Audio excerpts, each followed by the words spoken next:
بسم الله الرحمن الرحيم، والصلاة والسلام على رسول الله الكريم. اللهم اجعل القرآن الكريم نور قلوبنا وقبورنا، واعف عنا وارض عنا وكن معنا يا رب، واحفظنا بحفظك من كل هم ومرض وحزن يا رب.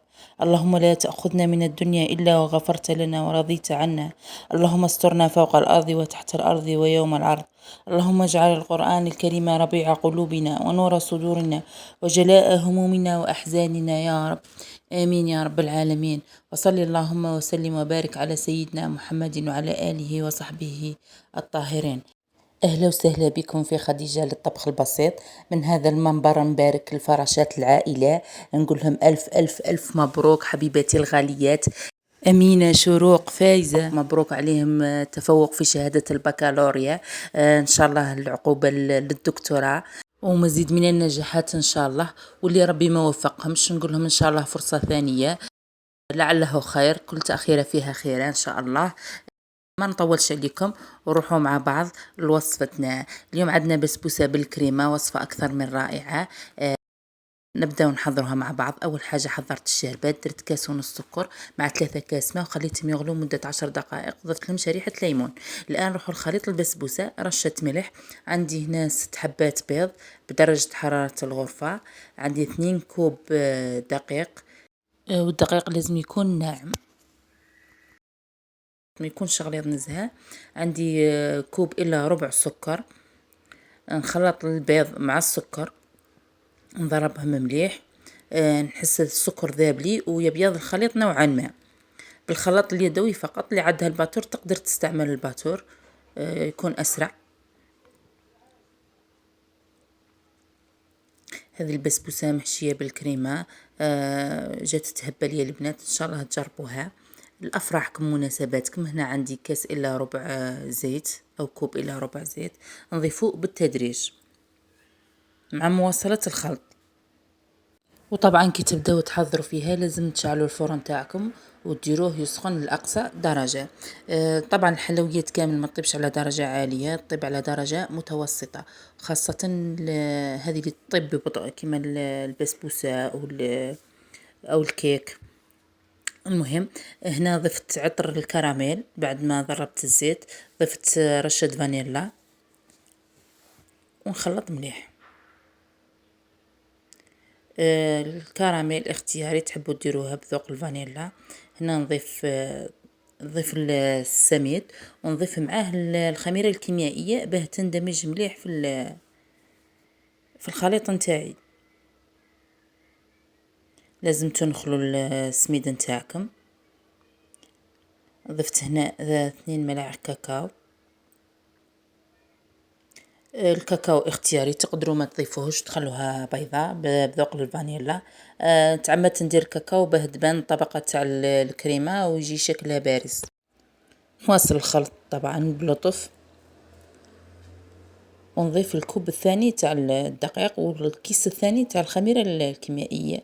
هي الوصفة فيها 2 كوب في الحقيقة، أنا كنت ضفت نصف كوب آخر، ومن الأحسن ما تضيفوهش، ديروا 2 كوب فقط راها كافية. تبين لكم راها جاري الخليط تاعكم، يكون سائل شوية، مي معليهش راه الدقيق يتشرب السوائل ويخثر.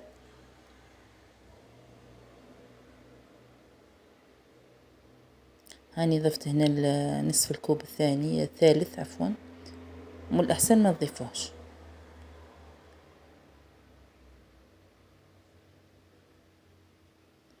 كوب حليب، يكون الحليب دافئ ما يكونش بارد، باه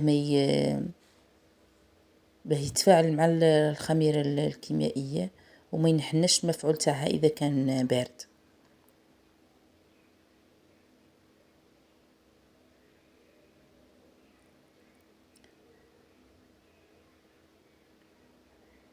ضفت الكوب كامل ونبقى نخلط حتى يندمج الحليب مع الخليط. بعد ما يندمج الحليب مع الخليط نقسم الخليط تاعي إلى 2.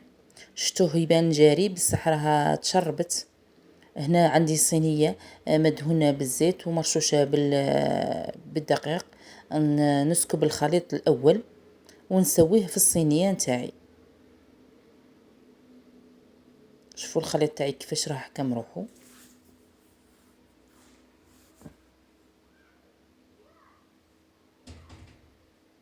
نتوما ديروا 2 كوب فقط. نسويه مليح وندخلو على 180 درجة في الفرن. نسويه طبعا لازم يكون متساوي.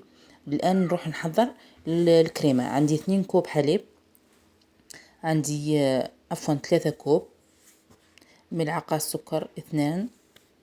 السكر يبقى اختياري، درت 3 ملاعق سكر. وضيفوا النشاء، كل كوب ليه ملعقة نشاء. فانيلا، خلطوا كامل المكونات بارد في بارد وديروها فوق النار حتى يختارنا الخليط تاعنا ونتحصلوا على كريمة.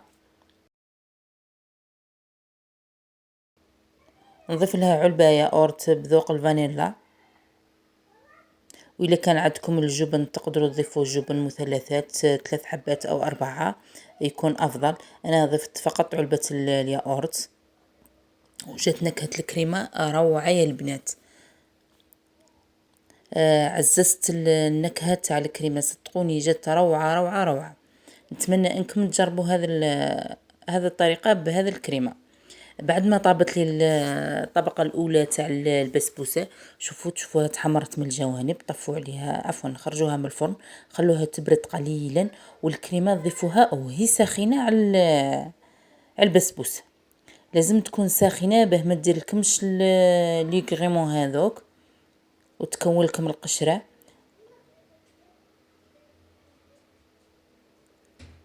كما راكم تلاحظوا خلوها تبرد قليلا بعد ما تسووها.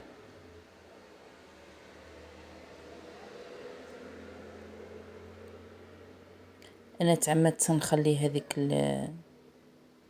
تقريبا نصف كوب من الكريمه، خليتها باه نزين بها من الفوق. هنا راني ضفت الطبقه الثانيه بعد ما بردت لي الكريمه. للاسف تحذف لي المقطع، والله ماني عارفه كيفاه. المهم هذيك اللي بقات لي في الكاسرونه تاعي درتها في بوش وزينت بها بهذه الطريقه كما راكم تلاحظوا.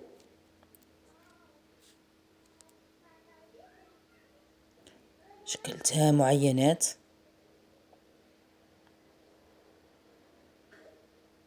وصفة سهلة وجا شكلها تحفة. الآن ندخلها الفرن ونشعل من الفوق. شوفوا كيفاه أخذت تحميرة. والبسبوسة نتاعنا انتفخت شوية بما أنه فيها الخميرة الكيميائية، وجا شكلها روعة يا البنات. نتمنى أنكم تجربوها. الآن الشربات تاعي بعد ما بردت نسقي بها البسبوسة نتاعي.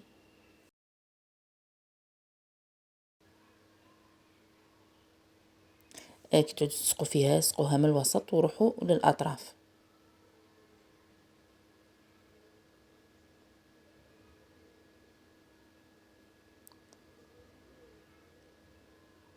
طبعا البسبوسة سخونة والشربات تاعي راها باردة.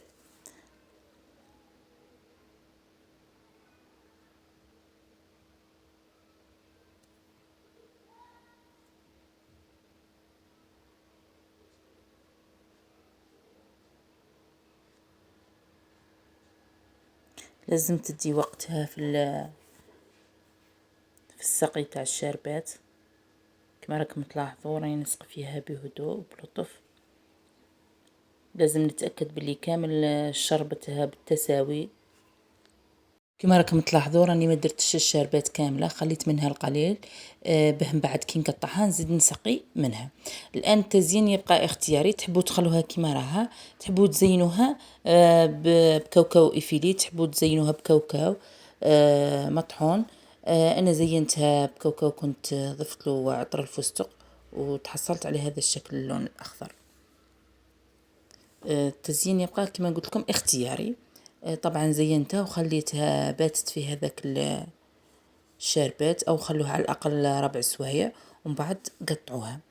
بعد ما قطعتها زدت ضفت عليها هذيك الشربات اللي كنت خليتها، وتاكدت لانه الكريمه راها طبقه عازله للشربات، باه الطبقه السفلى تاع البسبوسه تتشرب هي ايضا بعد ما قطعتها. ان شاء الله تكونوا فهمتوا، وهذا شكلها النهائي. ان شاء الله تعجبكم، جات روعه يا البنات. وصفة فعلا تستحق التجربة. شوفوا شكلها من الداخل، شوفوا الطبقة تاع الكريمة كيفاه جات واضحة. زيناها بالبيستاش يتوالم مع ذوق الكراميل. وإلا عجبتكم الوصفة ديروا جميع البنات، واللي أول مرة تزور قناتي نتمنى أنها تشترك وتفعل جرس التنبيهات، وخلوا لي رايكم في التعليقات. نقسم معكم ما حبات، شوفوا كيفاه جات طرية وجات روعة روعة روعة يا البنات. جينا نهاية الفيديو، نقولكم خليتكم في رعاية الرحمن، في فيديو جديد ووصفة جديدة بإذن الله.